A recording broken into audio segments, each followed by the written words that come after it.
বাংলা সফরের আগে x handle post করেছেন কেন্দ্রীয় স্বরাষ্ট্রমন্ত্রী অমিত শাহ। আর সেই বাংলা সফরের আগেই তৃণমূলকে তোপ অমিত শাহের। এক্স হ্যান্ডেলে পোস্ট করে ঠিক কি বলেছেন অমিত শাহ জানবো। সুস্মিতা রয়েছে আমার সঙ্গে। সুস্মিতা, এবং বিজেপি এবার নির্বাচনে তাদের ট্যাগলাইন বারবারই বলেছে, সে অমিত শাহ কিংবা নরেন্দ্র মোদী সকলের গলাতেই শোনা গিয়েছে ভয় নয় ভরসা। এবং গতকাল প্রধানমন্ত্রী 3টি জনসভা থেকেই বাংলার জঙ্গল রাজ নিয়ে রাজ্য সরকারকে কটাক্ষ করেছেন। আজ কেন্দ্রীয় স্বরাষ্ট্রমন্ত্রী অমিত শাহ তিনি দুদিনের বঙ্গ সফরে রাজ্যে আসছেন। আসার আগেই তিনি স্ক্যান্ডালে পোস্ট করে জানাচ্ছেন কংগ্রেসের এই ভয়রাজ থেকে মুক্তি দিতেই বাংলায় সংকল্পপত্র প্রকাশে তিনি উপস্থিত থাকবেন এবং নির্বাচনী ইশতেহার বিজেপির ভাষায় সংকল্পপত্র, সেই সংকল্পপত্রই তিনি প্রকাশ করতে আসছেন বা তার প্রকাশই সেই সংকল্পপত্র প্রকাশ তার আজ প্রথম কর্মসূচি। এরপরই তিনি পৌঁছে যাবেন ডেবরায়, সেখানে নির্বাচনী জনসভা সারার পর খড়গপুর সদরে আজ বিকেলে দিলীপ ঘোষের সঙ্গে দিলীপ ঘোষের সমর্থনে রোড শো রয়েছে স্বরাষ্ট্রমন্ত্রী অমিত শাহের। তারপর আগামীকাল তার বাঁকুড়া এবং পুরুলিয়া দুটি জায়গায় নির্বাচনী জনসভা রয়েছে। সুতরাং অমিত শাহ কেন্দ্রীয় স্বরাষ্ট্রমন্ত্রী তিনি বারবার এই রাজ্য জয়ের যে হুঙ্কার দিয়েছেন এবং জয় বনাম ভরসা যে ট্যাগলাইন, যে ভরসা মানুষের মধ্যে রোপণ করার চেষ্টা করেছেন, তারই আরো একটি প্রতিফলন আজকের স্ক্যান্ডেল পোস্ট। এবং তিনি এ রাজ্য সফরে আসার আগেই এই স্ক্যান্ডেল পোস্ট অত্যন্ত রাজনৈতিকভাবে তাৎপর্যপূর্ণ। বেশ,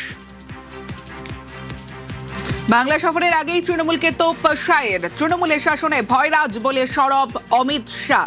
বাংলাকে মুক্ত করতে সংকল্প পত্র প্রকাশ বলে বার্তা অমিত শাহের।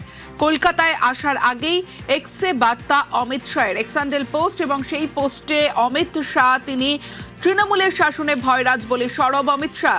আজই বিজেপির সংকল্প পত্র প্রকাশ, কেন্দ্রীয় স্বরাষ্ট্রমন্ত্রী সেখানে উপস্থিত থাকবেন এবং বিজেপির রাজ্যে সফরে আসার আগে তৃণমূলকে তোপ শাহের। এই মুহূর্তে জয়প্রকাশ মজুমদার তৃণমূল নেতা আমাদের সঙ্গে রয়েছেন। জয়প্রকাশ বাবু, বাংলা সফরের আগেই অমিত শাহ এক্স হ্যান্ডেলে পোস্ট করেছেন এবং সেখানে তিনি লিখছেন তৃণমূলের শাসনে ভয়রাজ বলে সরব হয়েছেন।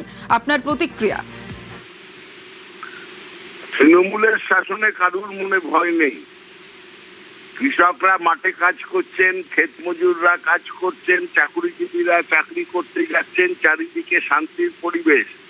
ভয় হচ্ছে এই যদি অমিত শাহ মোটা ভাই এসে বাংলাকে ছারখার করে দেন। আজকে তো জানা যাচ্ছে প্রধানমন্ত্রীর অফিসও এই হুমায়ুন কবিরের সঙ্গে ষড়যন্ত্রে লিপ্ত। 1000 কোটি টাকা দিয়ে বাংলাকে অস্থির করা হবে। বিজেপি একদিকে বলছে হিন্দুদের কথা এই অমিত শাহরা, আর অন্যদিকে পেছনে পেছনে টাকা দিচ্ছে মুসলমানদের যে হিন্দুদের হত্যা করে দাঙ্গা তৈরি করো, মোতাবাড়ির ঘটনা তৈরি করো। এর থেকে নিচু মানের খারাপ রাজনীতি হয়, বিশ্বাসঘাতকতার রাজনীতি। অমিত শাহ তো একদম মির্জাফরেরও ওপর দিয়ে যাচ্ছেন। লজ্জা করে না? আজকে তিনি তদন্ত করবেন। প্রধানমন্ত্রীর দপ্তরের কথা বলেছে হুমায়ুন কবির, শুভেন্দু অধিকারী এবং অন্য মুখ্যমন্ত্রী, তাদের ডবল ইঞ্জিন সরকারের মুখ্যমন্ত্রী পর্যন্ত এই ষড়যন্ত্রে লিপ্ত, বাংলাকে অস্থির করার। কি উত্তর দেবেন? এইসব করে আবার টুইট করছেন। বাংলায় ওনার জায়গা নেই, মোটা ভাইয়ের জায়গা নেই, বাংলায় বিজেপির জায়গা নেই। বেশ, অনেক ধন্যবাদ আপনাকে।